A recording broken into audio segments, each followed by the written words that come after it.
All right, everybody, welcome. Welcome back for our second, meeting here in this series, looking at the National Reading Panel report, kind of using it as a book study and discussion.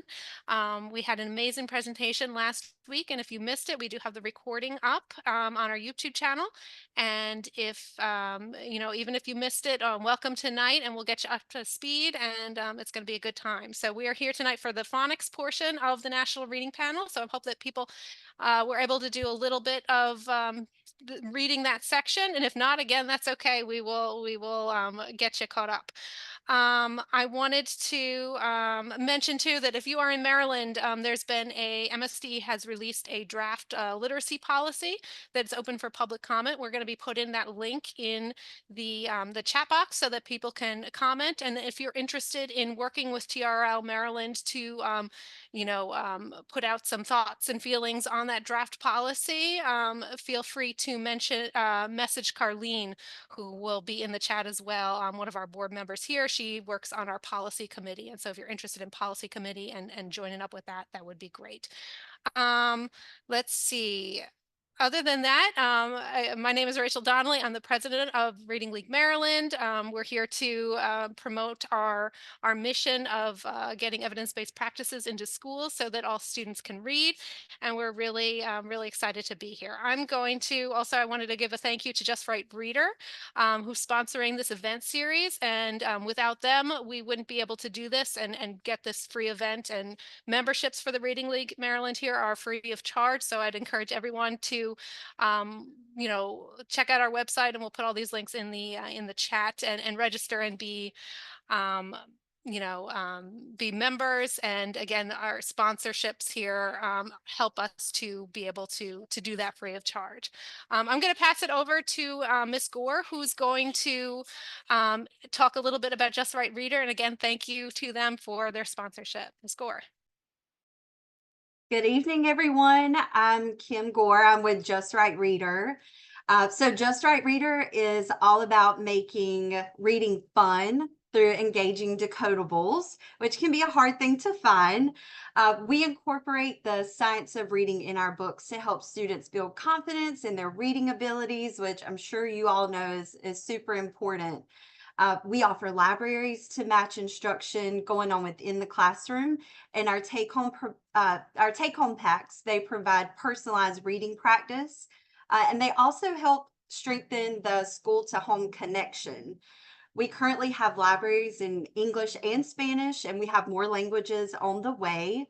And since tonight's topic with Dr. Lane is phonics, I'd like to point out that our decodables are focused on a rigorous phonics progression with multiple titles for each skill.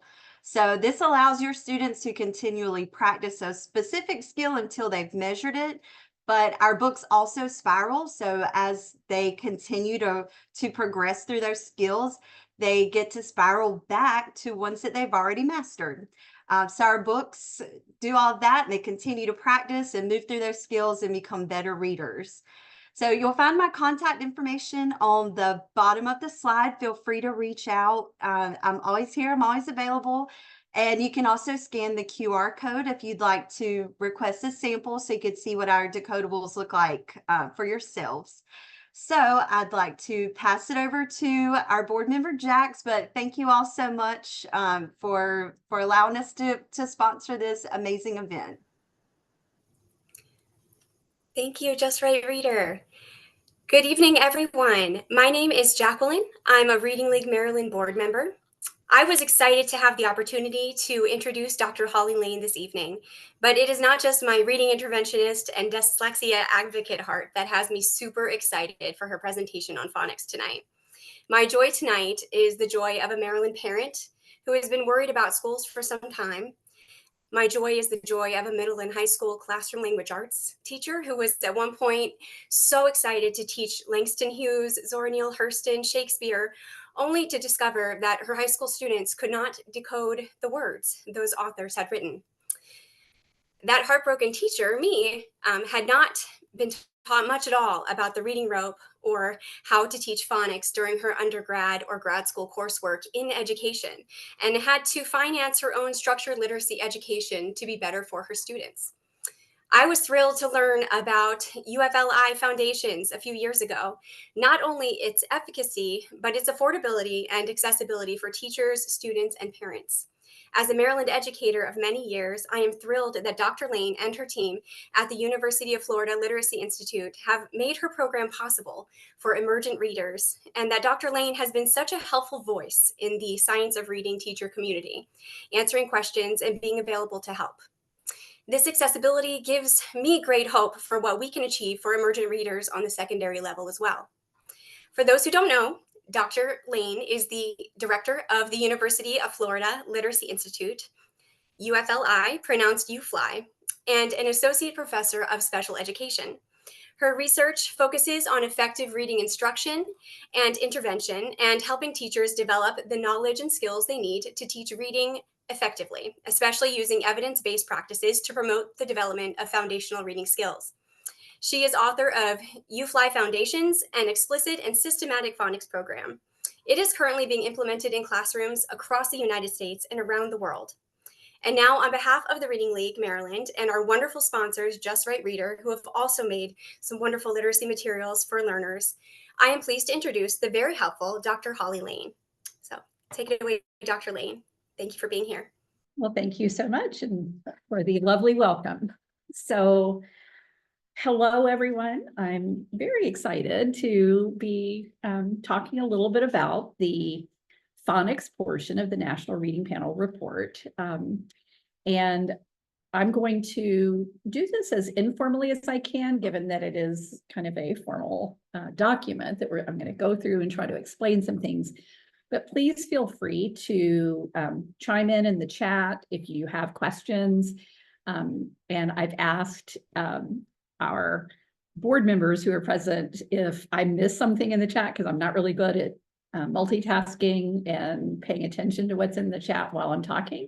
If there's something in the chat that needs to be answered before I go on, please interrupt me. I'm happy to stop and explain whatever I can. So I will get started. Oops, I can't share my screen.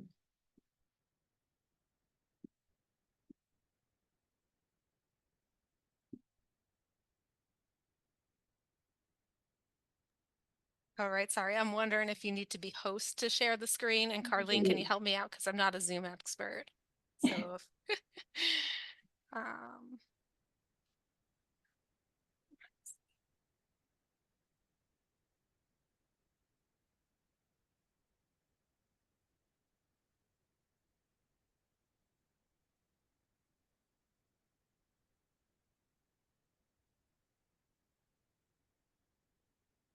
Okay, now, yes, success. Okay, let me.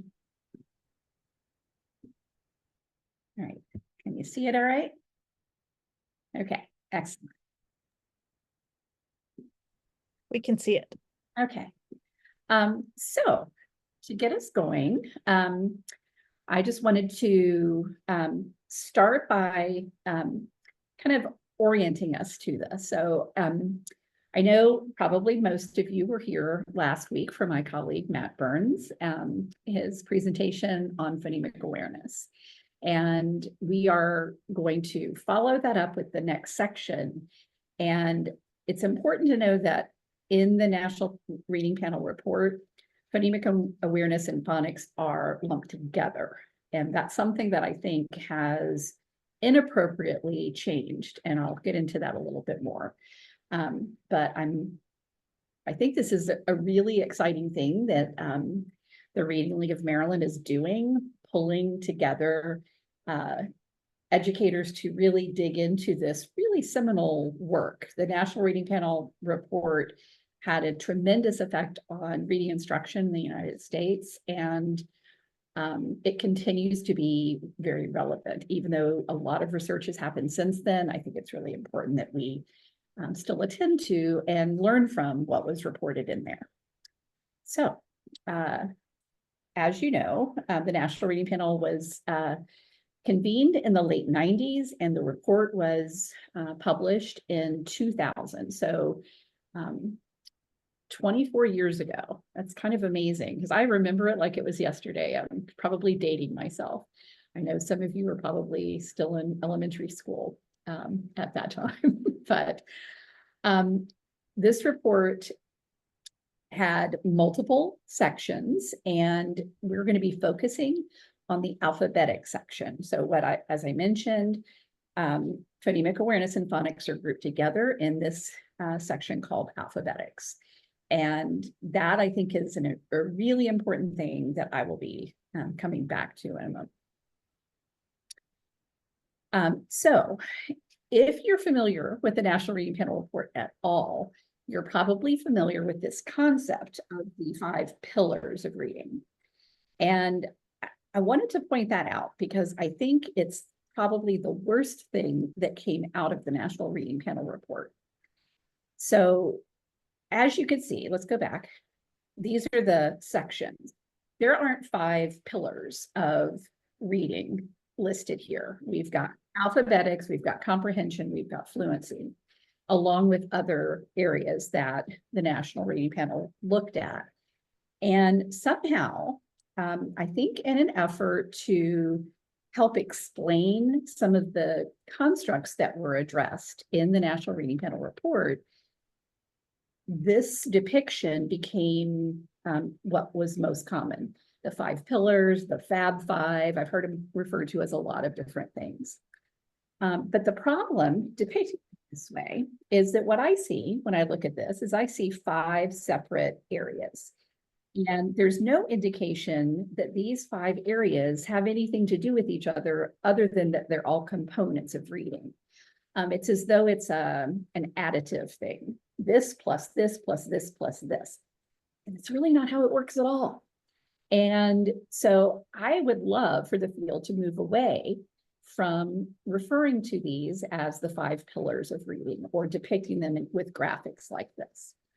So around the same time as the National Reading Panel Report came out, I was involved with an initiative here in Florida where we were attempting to put together a comprehensive reading professional development system for our teachers here in Florida. Now, you should know that the National Reading Panel Report led to the Reading First initiative. And the Reading First initiative was basically everything that we had thought of to build into the Florida Reading Initiative, and doing it with a lot more funding behind it. So not that many people heard about the Florida Reading Initiative, even though we were very active in the North Central Florida region. But one of the things that we did was we came up with a way to explain the key components of reading in a different way. So I'm just going to introduce you to the Florida Reading Initiative conceptual framework before we get too much further along. So the problem with this one, that's the 5 pillars, is that these are 5 separate components, and comprehension is just over here on the side as one of the components. When we know that comprehension is the entire reason that we read. So the way that we depicted the Florida Reading Initiative framework was we put comprehension right in the middle. It's the central construct. It's the most important element of reading. And then we thought of the major influences on reading comprehension.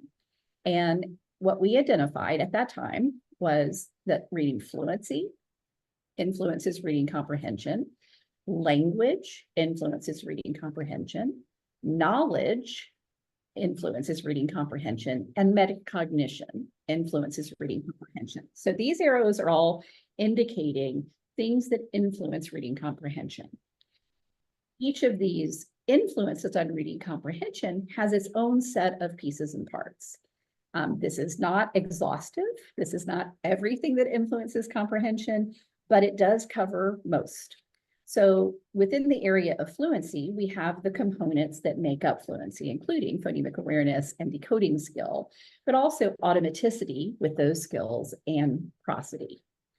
Within language, we have other elements like oral language skills, knowledge of language structures like syntax, for example, vocabulary, and then cultural influences on language. So this might be differences in dialect, for example. Within the area of knowledge, we have life experiences, we have knowledge about academic content, we have the process of activating our prior knowledge, and we have knowledge about text and text structures. And then we have metacognition, which is where strategies come into place, other elements like motivation and engagement, the active involvement in constructing meaning from text. So this is what we refer to as the FRI conceptual framework. And it says, the citation says 2015. That's when we finally got around to publishing it in a journal. But we actually created this around 2000 or 2001. It's been around that long. And it's always been my guiding framework for understanding and explaining reading to others. So reading is a little bit more complex than is depicted by those 5 pillars. And I think it's important to understand how the different constructs are interrelated. This still doesn't explain everything. And as I mentioned, it's not exhaustive, but I think it's a much more comprehensive way of thinking about reading. Now, around the time that all of this was coming out, other things were also coming out. So one of those things, this has actually been around longer, and I'm sure you all are familiar with the idea of the simple view of reading. This is the concept that reading comprehension is the product of decoding linguistic comprehension, that you have to have both of those, decoding and linguistic comprehension, in order to have reading comprehension. If either one of those is weak or missing, you will not have strong reading comprehension. This same basic idea was also illustrated by Hollis Scarborough with her reading rope, which I'm sure you're also familiar with. So I'm really glad that these 2 things have become really popular ways to think about reading, because the idea that reading is just a series of separate components just doesn't work. And it's where a lot of problems end up lying. So I now want to get into the specific areas within the rope, within the FRI conceptual framework, even within the pillars that we're focused mostly on, and that's learning to read words. So that's what phonics instruction is all about.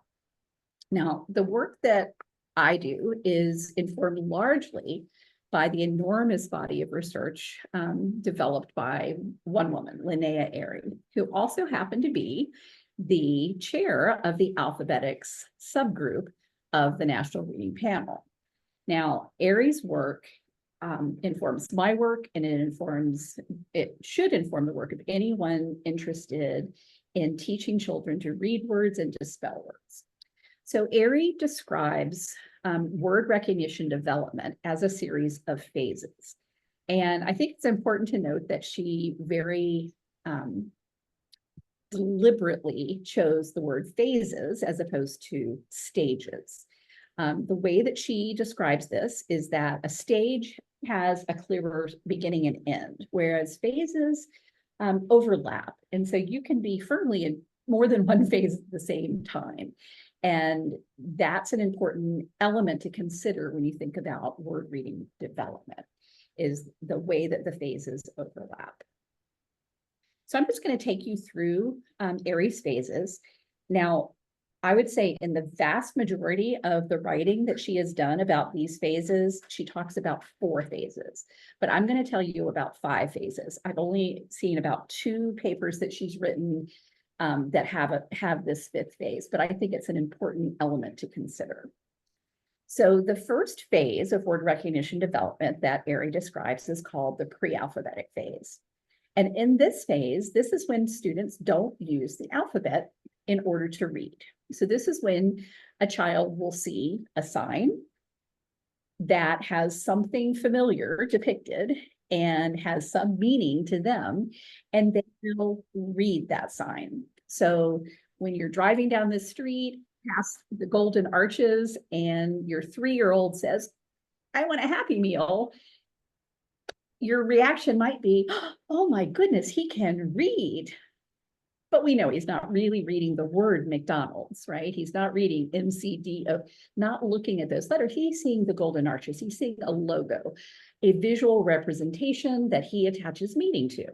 And so he is reading, but not using the alphabet. The same thing with the Coca-Cola logo. That script probably makes it impossible for even a child who can start to decode to be able to read, but they might see that and say, "Ooh, Coke, I want a Coke." So this idea that children can connect symbols with meaning happens from a very, very early age. And even before kids have had any kind of reading instruction, they start recognizing things that are printed and attaching meaning to them. So that's the first phase. And this is what happens usually pretty naturally before reading instruction begins. Once reading instruction does begin and children start learning about letters and sounds and how they work together, they enter what's known as the partial alphabetic phase. In the partial alphabetic phase, this is when children start to notice some of the letters on the page, some of the letters in a word. And usually it's the first letter, sometimes it's the last letter, but it's hardly ever the letters in the middle, the internal letters. So for example, perhaps you read a book to your child, and in that book was a word that began with P. And in this case, the word was puppy. Now, if the child noticed that the word puppy begins with P, they may start to overgeneralize. They may say the word puppy anytime they come to a word that begins with P, even if the word is pop, okay, or something completely different. Because it begins with a P, they're attaching it. So they're overgeneralizing based on limited knowledge of the alphabetic code. So this is early in the process of learning to read. A little bit further down the road, when children start to attend to all the letters in the word, they get to, at that point, enter the full alphabetic phase. In the full alphabetic phase, this is when children are able to attend to all the letters within a word. They're able to look at this series of letters, at, and be able to say the word cat. They are able to decode. So this is really the first phase that is truly reading. They are actually decoding. And this is the goal of phonics instruction, is to get kids firmly in this full alphabetic phase.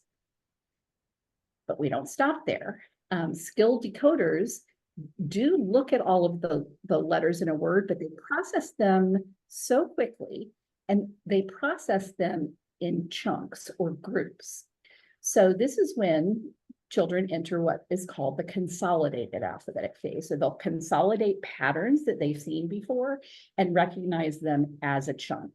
So for example, they might look at these patterns and get to the word splash much more quickly than if they were saying splash, right? Being able to say the chunks together is a little bit more advanced.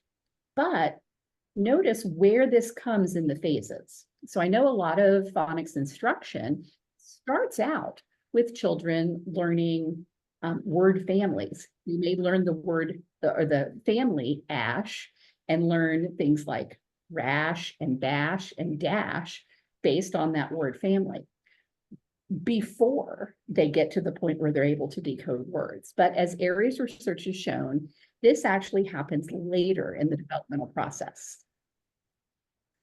Now, I mentioned that there are normally 4 phases that she discusses, but we're going to actually talk about a 5th phase as well. So this is something that she has not written about as much, but I find it really interesting. This 5th phase is called the automatic phase. And my guess is probably everybody listening to this is in the automatic phase because you're adult proficient readers. So in these phases, when we think about how we start really attending just a little part of the word first, and then to every letter in the word, and then chunks within the word, the automatic phase is when all of the words on the page are orthographically mapped. We know the words, we know most words we encounter, and we are able to read them instantly. When we come upon a word we've never seen before, we can figure it out really quickly. This is the automatic phase. So to illustrate this, I'm going to put some text on the screen, and I want you to try something. I want you to just read the text aloud to yourself and see if you can keep up with the text as it comes up on the screen. Okay, ready? Here goes.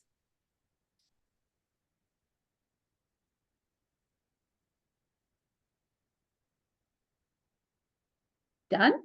Did you finish it by the time that all the text was up on the screen? Chances are you did, or you're really close to it. And if you did, congratulations, you are in the automatic phase. You are a proficient adult reader.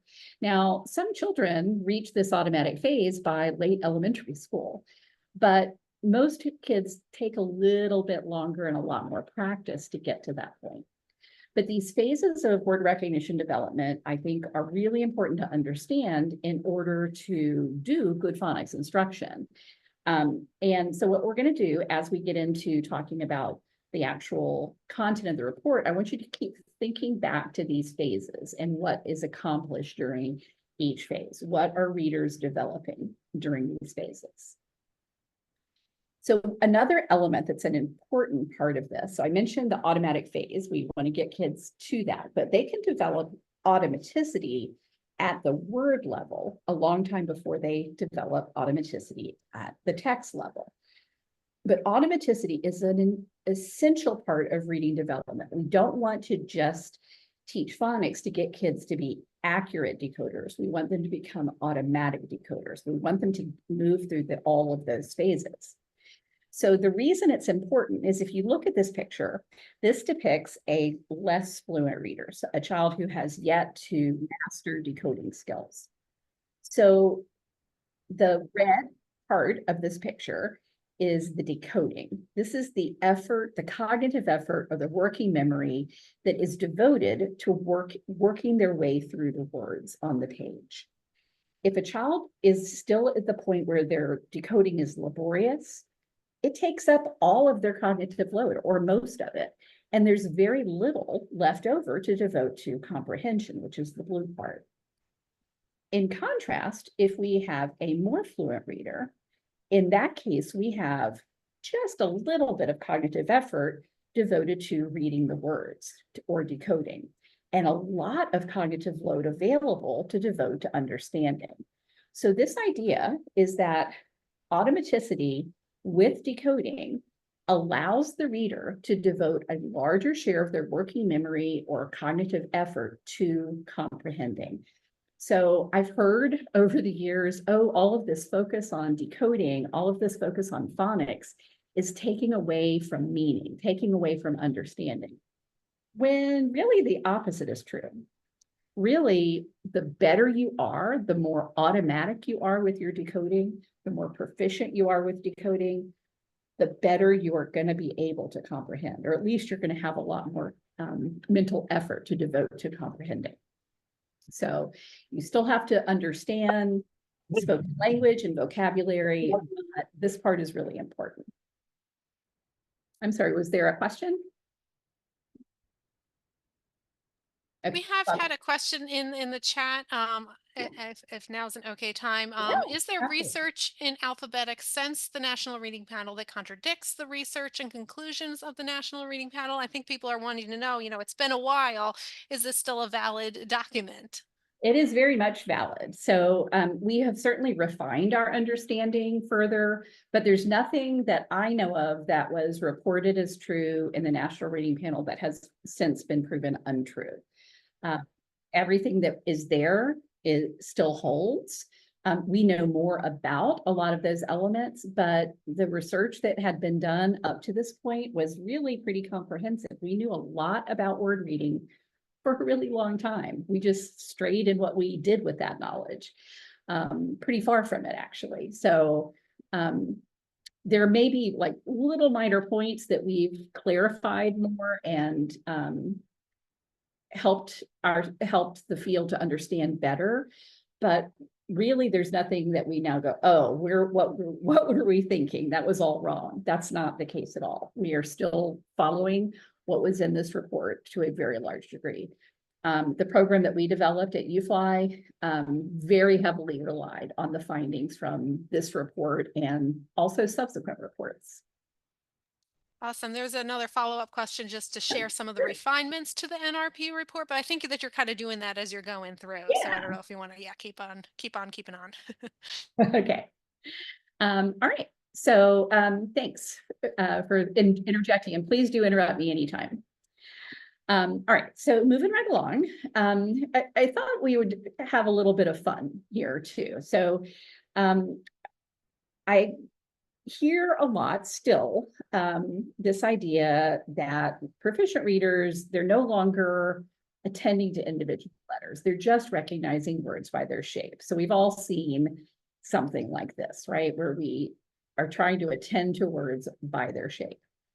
And this is actually not the case. We don't look at words by their shape. A series of short letters followed by a tall letter could be many, many different words. It doesn't really help us to think about its shape. The other question is, do proficient readers attend to individual letters and words? So even if you're automatic, do you attend to those individual letters? Well, the answer is yes, even though your processing is very, very fast. So I'm going to play a little game. You probably have seen this somewhere along the line, but I want you just to take a moment to read this text to yourself.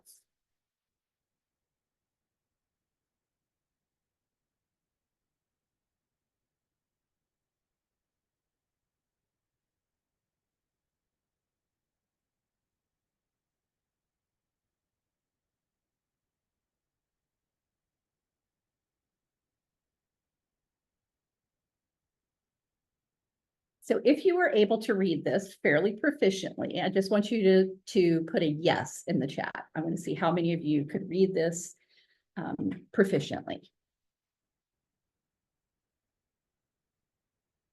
Lots and lots of yeses. All right, so we're good. So I'm going to read it to you just in case anybody is struggling with it.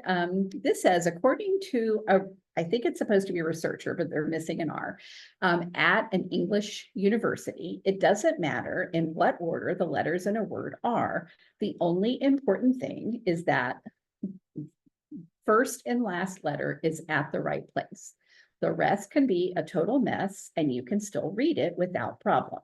This is because we do not read every letter by itself, but the word as a whole. Cheerio. So I have gotten sent this, started out, I don't know, maybe 20 years ago almost. It was an email thing that got forwarded all over the place.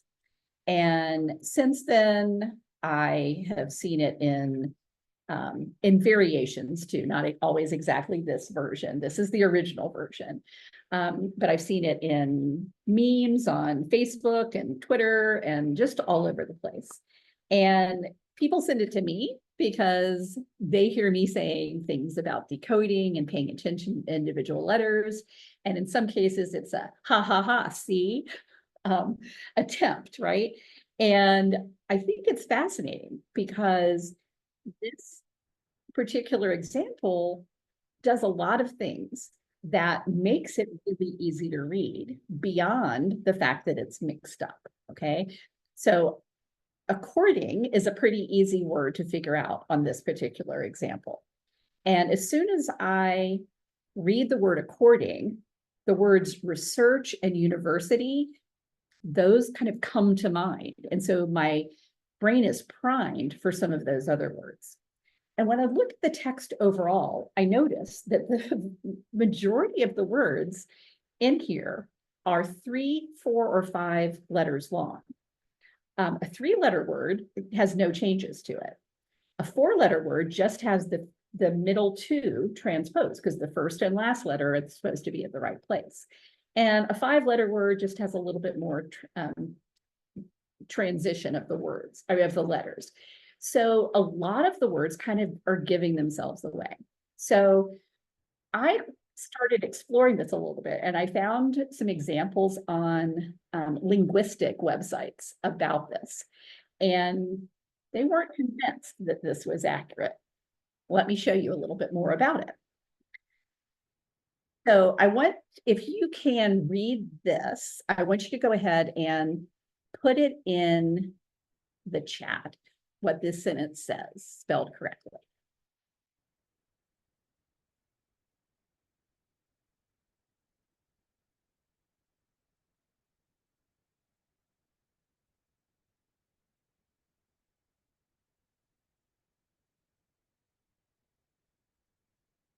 Now I got a lot of yeses when I put up that whole thing, but I'm not seeing any. Can anybody figure out what that first word is? Put that word in the chat. Happily, good. How about the second word? Happily authors, good. Happily authors, what's the next word? Still. Yeah, it's a lot harder, isn't it? I'm going to read it to you. I'm not going to torture you. This says, happily authors still insist on following dreadfully obsolete spelling rules. Did you get all those words? Yes or no? Put your yes or no in the chat if you got them all. No. All of a sudden, it's a lot harder. What was harder here? What was harder? Well, there were a few things that were harder, and I'm going to give you a little bit more practice to see if you can figure it out.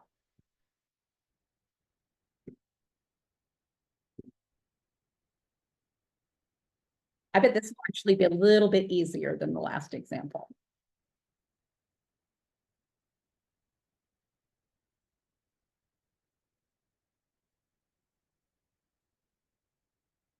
Anybody tell me the first word? Reading. What's that second word? Actually. I saw somebody says requires processing of orthographic.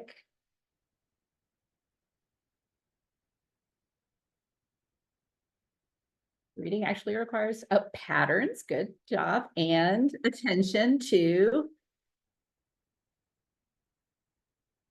individual graphemes. Yay, good job. Also pretty hard, a lot harder than the meme that got sent around, right? Okay. Is your brain hurting? Is this too late in the evening to do this? Let's see how you're doing with this one.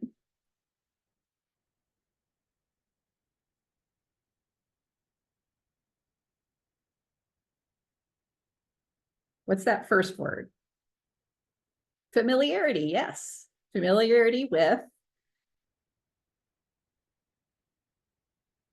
ordinary, good.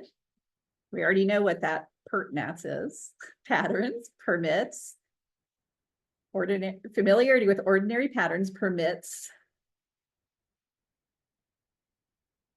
decoding to transpire. Good job. This is a brilliant group. All right, but still pretty hard. Okay, now watch out.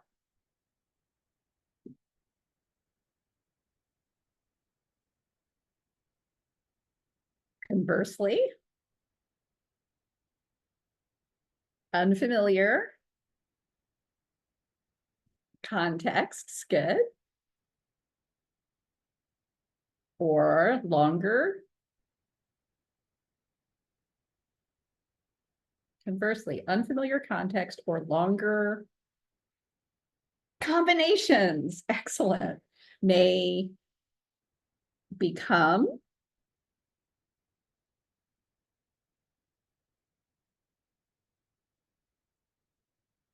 nearly what? Impossible to decipher. Excellent job. All right, so as you can see, it gets a lot harder when we don't have a familiar context. And this was reading, right? So, and we have a lot of people who know a lot about reading on this particular Zoom call here. So words like decoding and grapheme are ones that are going to come to mind because you have those in your lexicon. When we have Words, several people put in the idea that multisyllabic words are harder. And in the original one, a lot of the syllables were the same. So this idea is also a really important one. So go ahead and try to read this part. What's that first word? I just gave it away. Syllables that are what?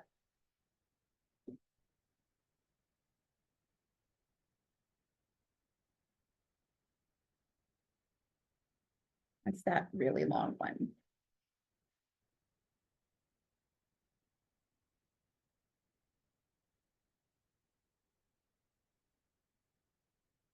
Not problematic. Syllables that are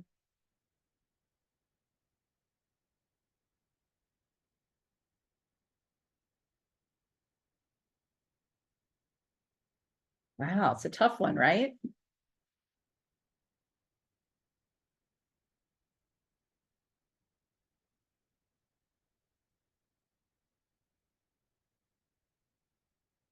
About to give it to you. Syllables that are pronounceable. Interfere with the visual process because we can't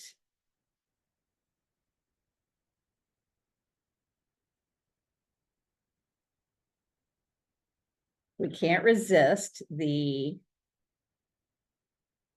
opportunity to attend to single graphemes and their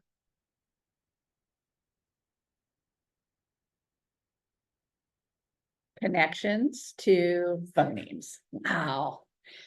Now, if I hadn't given you pronounceable, I'm thinking we would still be here at midnight because that was a really hard one. And this idea is a really important one. So syllables that are pronounceable, because this word, I could say per Neil Kuhn, right?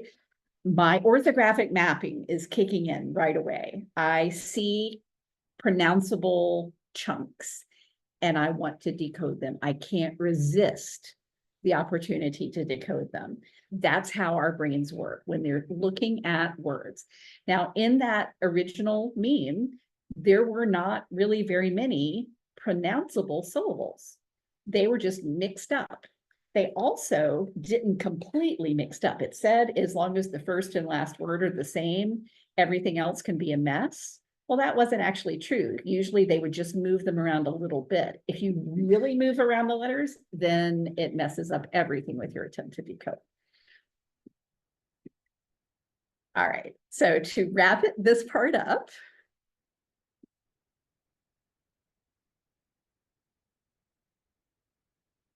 sounds like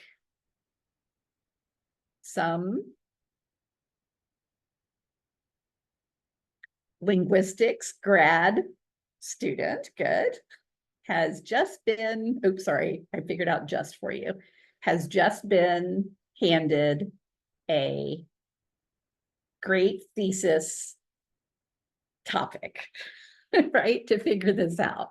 And remember that first one said, according to an English researcher. And I've heard people talk about that particular meme and write about it saying there wasn't any such study. And part of that is because in some of the later versions, it says that it was a researcher at Cambridge, and Cambridge University said, we had nothing to do with that, whatever this is. But there actually was a study that looked at it, and it was an English researcher. It was a thesis from the University of Nottingham in the 70s that looked at the significance of letter position and word recognition. And I've actually seen this author write about this once it became kind of a thing that went around, and he recognized that it was his research that was being referenced there. And he said that really didn't describe what really happened. He didn't say that it can be a complete mess. He recognized that the order of letters does matter, and that we do read pronounceable chunks. We can't help it. So anyway, I just wanted to play that little game to really get across the point of how important it is to learn how to decode. The better we are at decoding, the more proficient we are. Now, when you all were reading this, you all were figuring this out, and I'm sure some of you were sitting there going, what the heck? I can't read any of this. And others struggled, while some people were just like, oh, it's this, and could recognize it right away. What those distinctions are, I can't tell you, but I do know that it is something that a proficient reader can do. Even that first one that was pretty easy for us to read, the one that gets circulated, if you gave that one to a second grader who is not yet really proficient at decoding with automaticity, they would be very, very frustrated. Even if they were able to read the words written correctly, they would be very frustrated with those scrambled up words like that. So I think that's also important. The level of proficiency, because you are in Aries automatic phase, you could sort out the confusion in your brain. You could look at something and figure out what it is, because you had a context that these sentences were about reading, explaining this phenomenon. You were better able to do it. If I threw in sentences that had nothing to do with this context, were about something that you were very unfamiliar with, you probably wouldn't have done as well as you did. So I think it's just an important thing to understand how much we do attend to individual letters within words, even as proficient readers. So back to the idea of reading words by shapes, if we're attending all of the individual letters in the word, we're certainly not looking at the whole shape. So a good illustration of this is the word bear.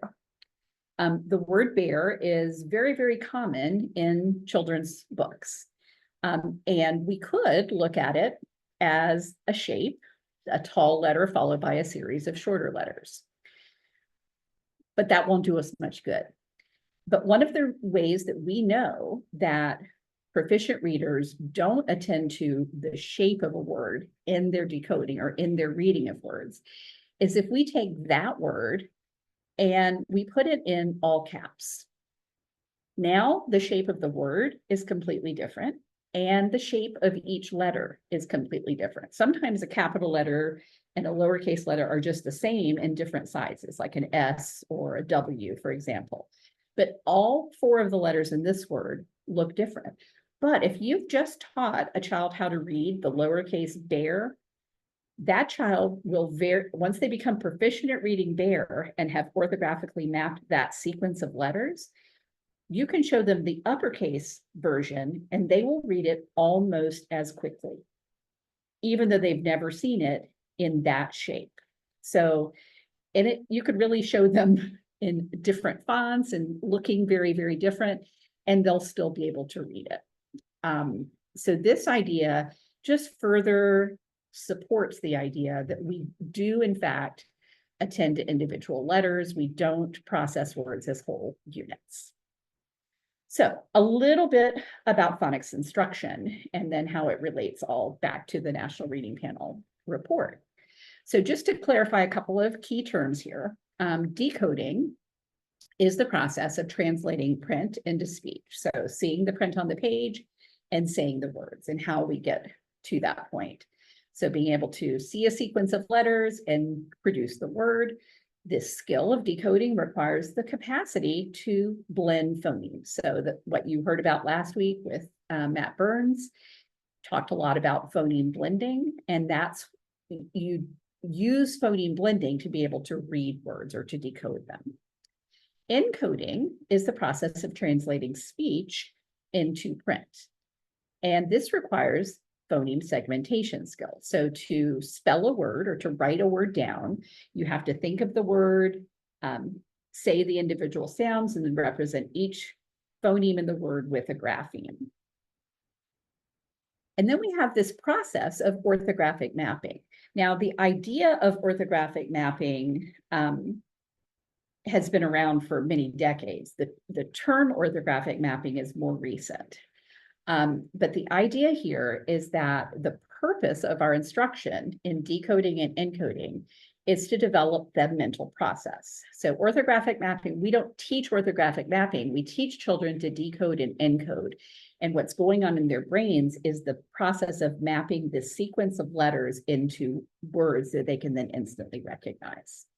So that is the purpose. So orthographic mapping, that mental process, produces sight words for us. It turns words into sight words.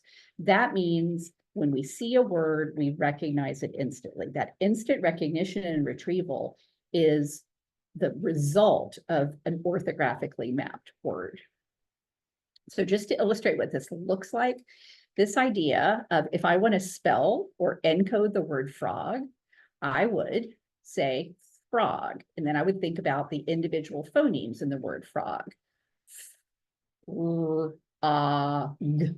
And then I would think about the grapheme that I would need to represent each of those phonemes in this word. Could be represented by an F, or could be represented by an R, could be represented by an O, and G could be represented by a G. So now I have spelled or encoded the word frog. In decoding, I see the word frog and I have to figure out how to read it. So I'm going to think about each grapheme and what phoneme that grapheme could represent. So the F represents, the R represents R, the O represents ah, and the G represents G. And if I blend those sounds together, I get the spoken word frog. So that process of doing those connections in my head, making those connections in that sequence, is how I orthographically map a word. And the word frog has a one-to-one correspondence. There are 4 letters, there are 4 sounds. So that's a pretty straightforward way to do this. The word fish, I've got one multi-letter grapheme. So I've got SH, which together make one sound, shh. But that process works the same way, even though it's not one-to-one letter to sound correspondence. In fact, this also works when we are using irregular words. This process helps us learn to read by sight.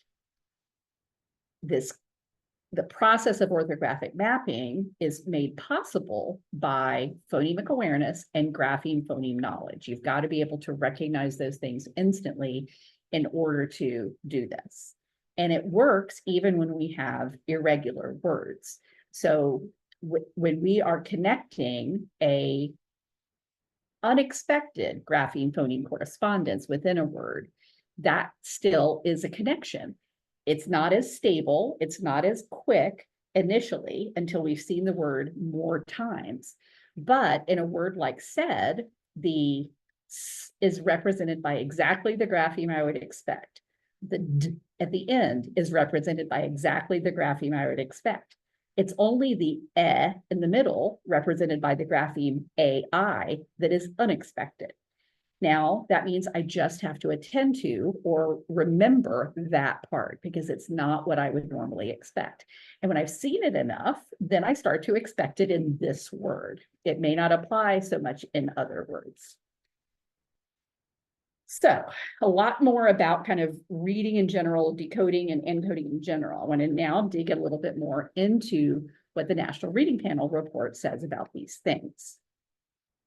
So first of all, I also want to share a paper that was written after this that kind of summed up the main findings. And if you haven't yet come across this paper, we'll share the link to or the citation for this paper in the chat.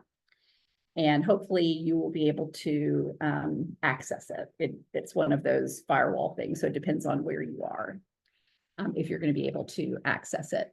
But this is a kind of it made this chapter of the reading panel report a little bit easier to read and understand in my mind.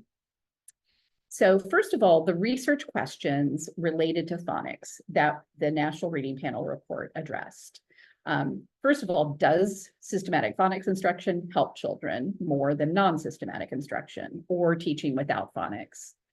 Are some types of phonics instruction more effective than others?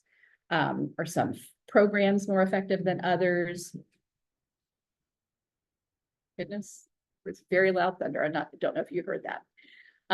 Is phonics instruction more effective when students are taught individually or in small groups or whole classes? Is it more effective when it's introduced in kindergarten or first grade, or in later grades after students have begun to read? And is it beneficial for children who are having difficulty in reading? Those are some of the key questions that were asked by the panel. They also asked, does phonics instruction improve children's ability to read and comprehend text as well as their ability to read words? Does it have an impact on spelling? Is it effective with children at different SES levels? Does the type of instruction given to the control group make a difference? And if phonics instruction is found to be more effective than less phonics or no phonics, were the experiments that showed these effects well designed or poorly designed? So they looked at all of these things, and I think that's really important to understand. So one of the things that they explained, and this is really from the article, which kind of laid it out more clearly than the report itself, that phonics programs can differ in a lot of important ways. So, for example, different programs have different numbers of letter sound relations that are taught and how they're sequenced. So from one program to the next, these things may vary quite a bit. Whether phonics generalizations or rules are taught, or whether phonemic awareness is taught, and at what pace, whether there are oral drill and practice or reciting rules or filling out worksheets. These are all components that some phonics programs have and some do not. Whether children read decodable text, in which the words are mainly ones that contain familiar letter sound associations. Whether instruction is embedded in or segregated from the rest of the literacy curriculum. Whether teaching involves direct instruction, where the teacher is guiding the learning, or whether the students are guiding their own learning through more of a problem-solving constructivist approach. And how interesting and motivating are the instructional activities, both for students and for their teachers. So the panel outlined these 6 different approaches to phonics instruction. So I'm just going to really quickly go through these approaches with a fairly simplistic explanation of each one. So the first one, synthetic phonics. This is when students are explicitly taught to attend to each letter in the word, say the phoneme represented for each grapheme, and then blend those together. So in this word, we would think of at equals cat, right? So this process is really important. So the word synthetic is sometimes confusing to people because it sounds like artificial or something. We think of synthetic fabric, for example, but synthetic actually means pulling together or blending.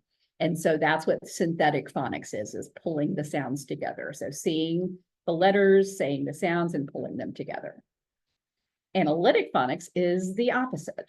In analytic phonics, students are taught to analyze the letter sound relation by comparing unknown words to known words. So in analytic phonics, you avoid pronouncing the sounds in isolation. So for example, a word like bar, you might read by connecting it. You know that that first letter appears in the word bus. So we're going to say b, and then we've seen the second part of that word in the word car, and we recognize it that way. So that's a very rough example of what analytic phonics is. Embedded phonics is simply phonics that's taught through real reading experiences. So when instead of determining we're going to teach these grapheme phoneme correspondences in this order, Instead, we then look at what does the text that we want to read demand of us, and we focus on those specific things. So looking at something and figuring out what do we need in order to read that.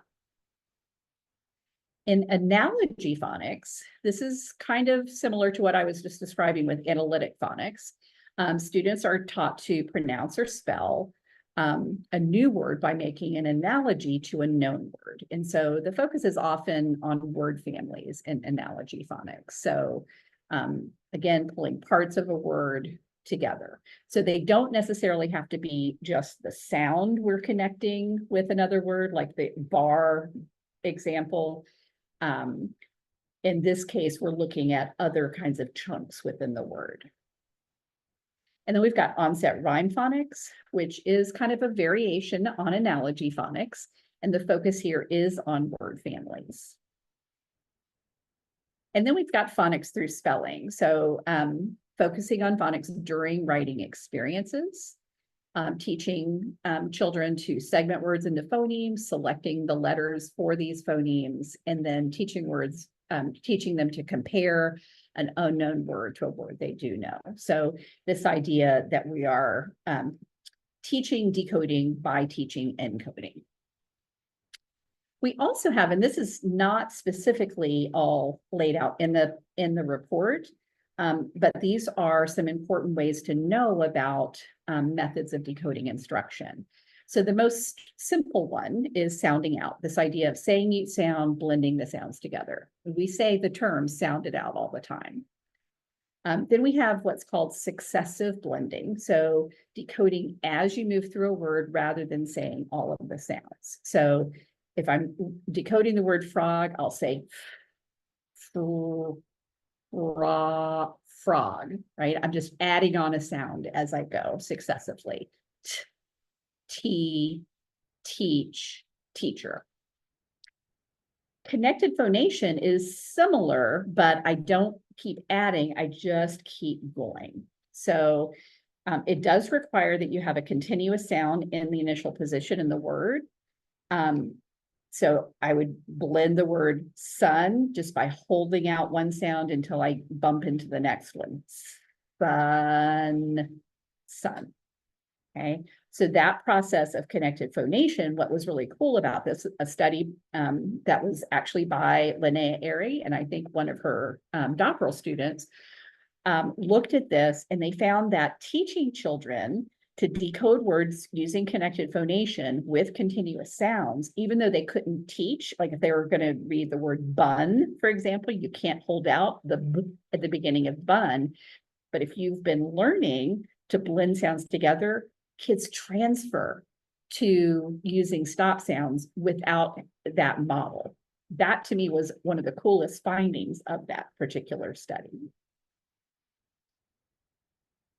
Then we've got the body coda approach. So I mentioned the onset rhyme approach. The body coda approach divides syllables in a different way. So an onset is anything that comes before the vowel. The rhyme is the vowel and everything after it. The body of a word is the vowel and anything that comes before it, and the coda is anything that comes after. So for words that do have a stop sound at the beginning, a body coda approach can be helpful. It's much easier to blend cat than it is to blend at. That's the nature of a stop sound at the beginning of a word. So as we get into thinking about the National Reading Panel report on phonics, first, let's think about the study inclusion criteria. So what studies did they include or not include? So the studies had to have an experimental or quasi-experimental design, which if you listened to Matt talk the other day on phonemic awareness, the phonemic awareness section, you heard a little bit about this. Basically, both of these, the experimental or quasi-experimental design is comparing a treatment to a control, right? So you are using a program with one group and you're not using that program with the other group, and then you compare how they grow. The difference, an experimental group randomly assigns children to those conditions, either the treatment or control. Where quasi-experimental, it just may mean that this school is implementing this program and this school is implementing that program. And that means that there are maybe other differences in those settings that aren't accounted for and that may actually be the reason for any differences that you might see. They did say that the studies had to appear in a refereed journal, so they were relying on peer review to cull out some poorly designed studies. They limited the review to studies that were published after 1970. It had to be focused on the teaching of phonics in English and be published in English. That it had to compare the effectiveness of some instruction in systematic phonics with instruction that was either unsystematic phonics or no phonics. It had to measure reading as an outcome. It had to report statistics that allowed the panel to calculate or estimate effect sizes. Oops, this says effective sizes, should be effect sizes. And then it should also involve interventions that might actually be found in schools. So most of the studies were published in the 10 years immediately preceding the report. And most were carried out in Canada, but there were some that were carried out in other English-speaking countries. So the participants in these studies, they coded as it being in one of these 4 groups, either normally achieving readers, at-risk readers, students with reading disability, or just overall low achieving readers. So those were the participant categories that all of the studies looked at. And then they looked at different groupings. So one-on-one, small group, whole class. And they did find that small groups were actually found to produce significantly, statistically significantly larger effect sizes in many of these studies. So for outcome measures, they were looking at decoding mostly, reading both real words and then pseudo words or nonsense words. They were also including other miscellaneous words. Some of them were irregular words, outcomes that measured spelling, outcomes that measured comprehension, and oral reading fluency. So all of these were the outcome measures that they looked at. Most of the studies did not include all of them. They just included some combination of them, but they had to include at least one of those. So they had a lot of different variables that they looked at. The type of program, they would include a specific program if that program had been studied in at least 3 different cases. What kind of control group was there? How big was the sample? What age level did they look at? What was the reading ability of the students? Those different categories of reading ability, the socioeconomic status of the students, the instructional delivery unit, that was the whole class, small group, or tutoring, one-on-one tutoring. What kind of group assignment procedure was used in the study? Was it random or not? And were there pre-treatment group differences? And so the results they looked at using effect sizes. And I know that Matt talked a little bit about effect sizes, but I thought I would go a little bit further into that just so everybody's really clear about what an effect size is. So using words to describe it, an effect size of 1 indicates that the treatment group was 1 standard deviation higher than the control group. The mean of the 2 groups were 1 standard deviation different. And Cohen, who was really the person who led a lot of the initial early work on effect sizes,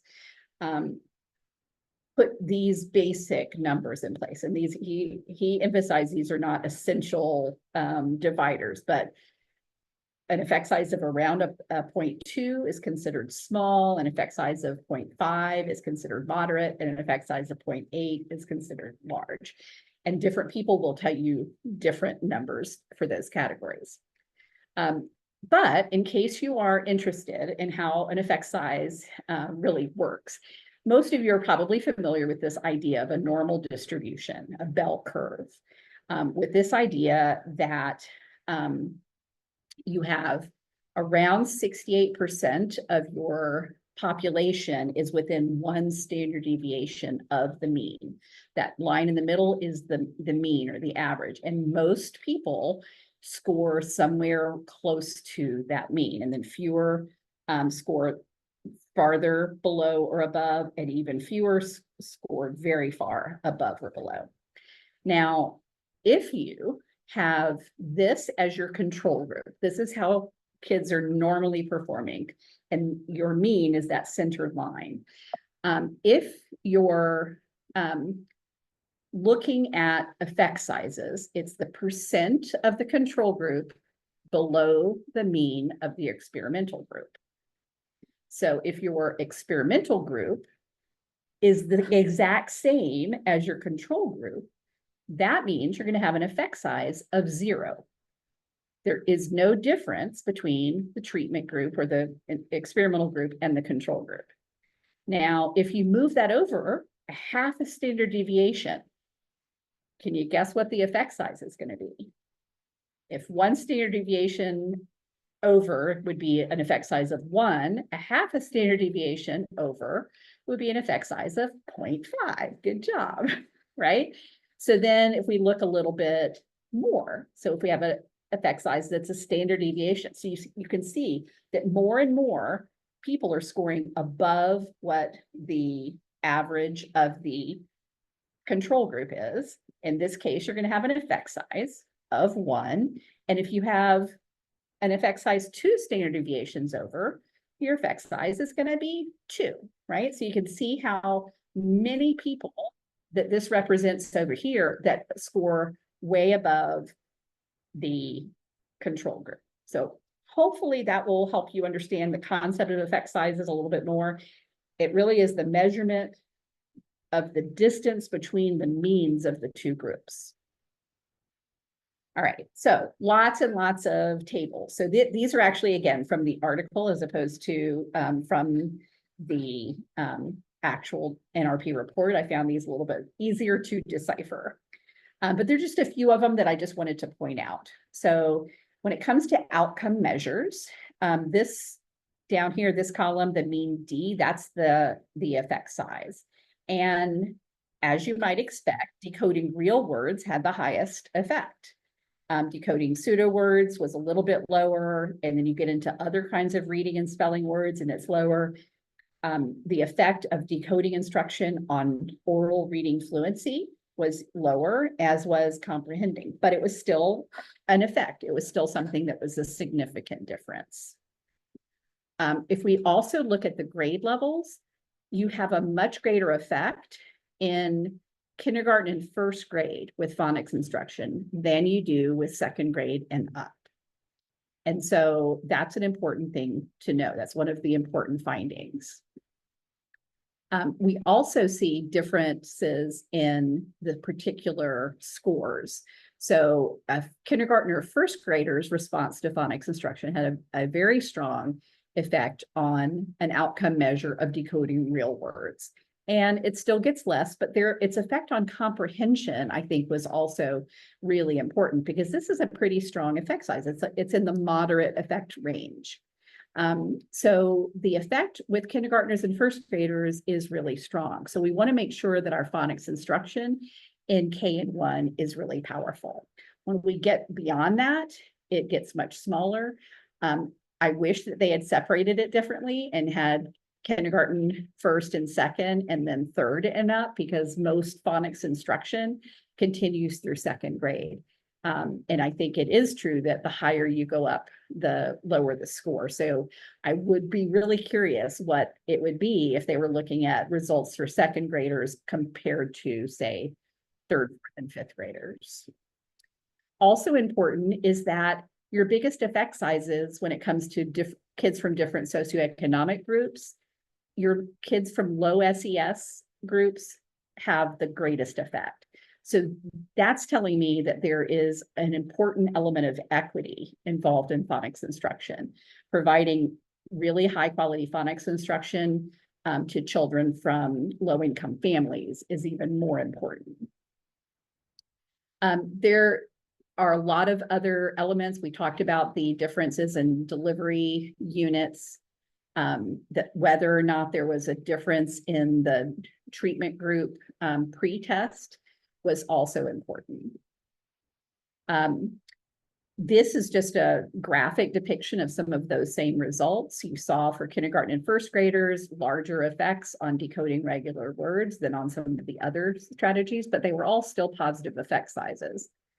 When it comes to grade and reading ability, the kids who seemed to benefit the most were first graders who were considered at risk compared with these other groups. When it comes to outcome measures, it's not surprising that phonics instruction would have the greatest effect on decoding regular words and pseudo words. So the National Reading Panel concluded that there is further research needed to examine a few particular key elements. So one is the active ingredients. What are the components of phonics instruction that make one program more effective than another program? That's something that does need more exploration. Also the effect on motivation. So one of the things they pointed out was that a lot of phonics instruction could be described as pretty boring, and it's often described as, you know, drill and kill or whatever. So are we sure that what we're doing is not boring and is motivating? That's an important thing. And what factors can affect that? They suggested that further research is needed to examine decodable text. And I thought this was kind of funny. When I was looking at this, there's one little excerpt from this. They said, surprisingly, very little research has attempted to determine the contribution of decodable books to the effectiveness of phonics programs. And this cracked me up because that same statement could be made 24 years later, that there's surprisingly little research to determine the contribution of decodable books to the effectiveness of phonics programs. Now, we do know the importance of practice, and practice in context is important, but specifically using decodable text still doesn't have a whole lot of research behind it. That does not mean that there's research that suggests that it's a bad idea. It just means that we still haven't done much research in this area.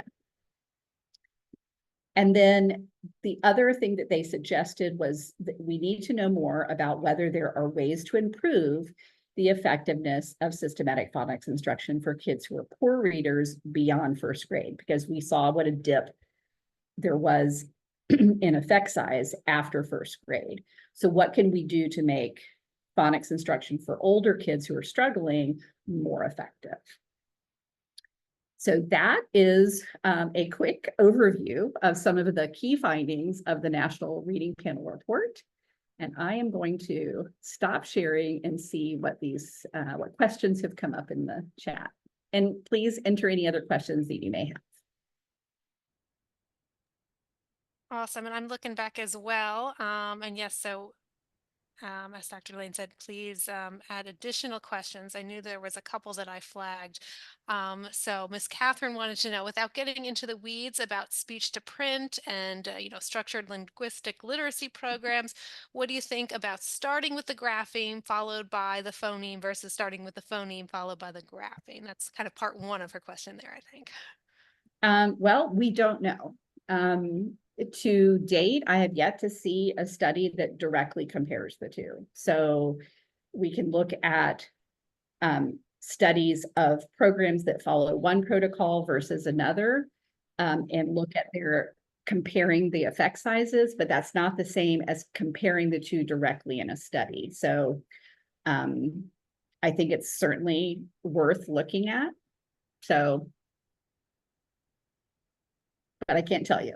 Awesome. That's sometimes, when we're dealing with science and research and whatnot, sometimes, all the things we don't know. That's well, okay. and very often I'll get asked questions about, what does research say about this? What color should we use on this, or what? Researchers very seldom get that granular in the questions that they're asking. So I think research has its limits in terms of what it can tell us and what it can't tell us. So, Mhm, but sometimes it's just a matter of that study just hasn't been done yet. mhm. She also wanted to know, what do you think about introducing multiple spellings all at once for a phoneme? And that I guess she's heard some conflicting information type of thing.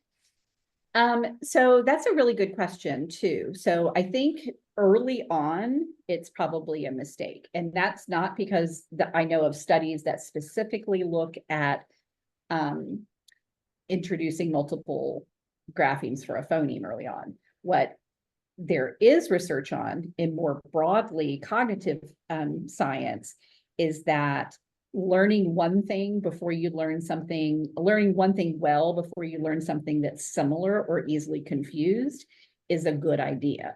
So that suggests to me that when kids are first starting to sort out all of the alphabetic code and how graphemes and phonemes connect to each other, that it's probably a better idea to introduce one grapheme phoneme connection at a time. Later on, once they have a bunch under their belt, they're usually quicker at picking up new ones. And so you can group similar ones, I think, more effectively later on. Awesome. Let's see.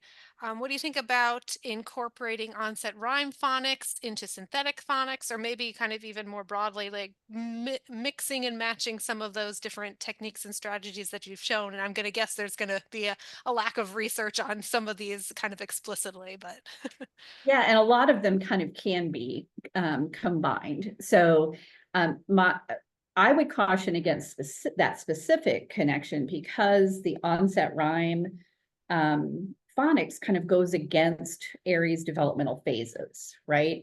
We know that the chunking, that would be what you're doing in a rhyme, right? Connecting the at, right? Family, for example, that type of chunking happens after kids have done letter by letter decoding. So if they've moved past the full alphabetic phase and are pretty proficient with letter by letter decoding, that's when I would introduce those chunks and start calling kids' attention to that. So if you're doing that before letter by letter decoding, I'm not sure that's a good idea. Again, I don't know how much that's been studied very specifically. what are some literacy researchers and experts that you admire? Who comes to mind? Oh, so many. I would say my own personal guru would be Linnea Airy. And another, probably my other biggest guru would be Marilyn Adams, who we don't hear from much anymore, but she's still around. But she wrote the book that I think changed my life personally, because it's what made me decide to focus on reading and become a reading researcher. It's called Beginning to Read, Thinking and Learning About Print. Awesome. We had a question about what do you think of Diane McGinnis's approach to phonics instruction and her stance on dyslexia? I'm not sure I could tell you what her stance on dyslexia is exactly, but in general, the methods that she used were shown to be pretty effective. There's studies of her programs, so I think overall, I don't know that the things that people have latched onto as being the most salient features of her programs are in fact what's most salient. Those are the active ingredients kinds of studies that we really don't have very many of. Let's see. Just to clarify, when the National Reading Panel report uses the term phonics, it doesn't differentiate between synthetic phonics versus the other types? Is the question. So a lot of times I think what they found was that it was hard to determine from the write-up of the study what category of phonics it fit into. They described different types of phonics instruction and said these are different ways that you can do it. But that was, again, I think, boiled down more into the active ingredients. What they were really interested in was systematic phonics versus either non-systematic or no phonics. And that was the more critical distinction that they looked at. Gotcha. And then related to another question is, was the report clear? What type of phonics instruction is best? Synthetic, analytic? So it seems like just systematic kind of as an umbrella. Yeah. Yeah, it really wasn't that clear overall. No. Mhm. Awesome. And then we had a question about a little bit about the stats and effect sizes. Um, I'm going to try, it's kind of a long, let me try and summarize. Would different effect sizes change, or like what is significant based on the type of study? Ms. Catherine is explaining that she's, let's see, I read an effect size of 0.37 for spelling outcomes and was told that that indicates a strong indicator for effectiveness. Does the effect size change based on the type of study or what study? Or it seems like it's the bell curve, right? So. Right. So generally an effect size of a 0.37, was that what it was? Mhm. It'd be considered a moderate effect. I wouldn't consider that a large effect. Mhm. Okay. All right. I'm looking through. Um, if anybody has anything else that I'm missing, and TRL board. Oh, so I see that question, and then the follow-up, this idea of significant is different from large. You can have a significant effect size that's still in the small category or moderate category. It just means it's a statistically significant difference. Oh, gotcha. Does that make sense? So Yes. significant and does not equal large. Means just different. There is a Yes, there is definite that difference. there you can have confidence that there is a difference, and that difference is pretty close to what that effect size says. I hope that Okay. is clear. That makes sense. And Miss Catherine, if I'm misrepresenting or your question, feel free to clarify. Let's see. I'm just going to read things. Do you think the lack of differentiation between phonics instruction affects the effect sizes? Perhaps this is why some of the effect sizes were so low. I guess this would be the active ingredients issue. Absolutely. Yes, I think there needs to be a lot more about the specific distinctions from one phonics program to the next. We have done research not on our current UFLI Foundations program, but on a much earlier iteration. And we found like instructional components that were really important, not approaches. So one of the components that turned out to be the most important was using manipulative letters to encode and decode and have that kind of practice. When we took that out, the effectiveness of the overall program was much lower. So that's the kind of research I think we need more of, is those component analyses and looking at comparisons where you're isolating a single variable to determine, is that particular thing important or not. Awesome. All right. I'm not seeing any additional questions. Just some people, giving thanks and whatnot. We've got about 2 minutes left. So I wanted to, again, Dr. Lay, like, thank you so much for doing this. I think this is awesome. And we're just thrilled to have somebody of your caliber, coming out and helping and getting this information out there.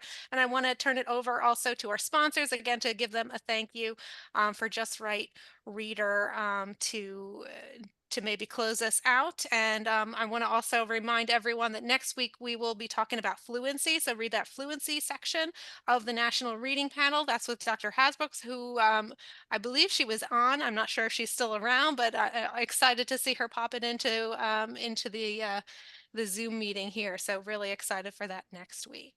She will be spectacular, and thank you very much for having me. All right. And Kim Gore for Just Right Reader, are you still with us? Hi, Jan. All right. Well, I'm going to show maybe she got pushed out, but I will show our PowerPoint at least with their contact information. let's see, for anyone that is interested.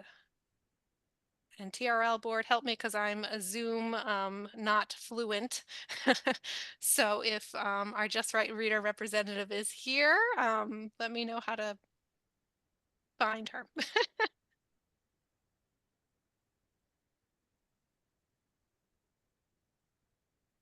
And here's some of our contact information as well. But thank you everybody for tuning in.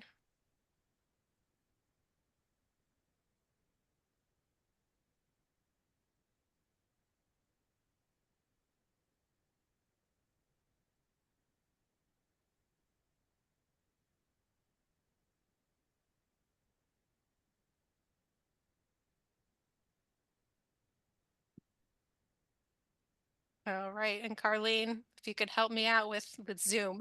And how do I stop Okay. recording? There we go. There you are. So I'm going to stop recording.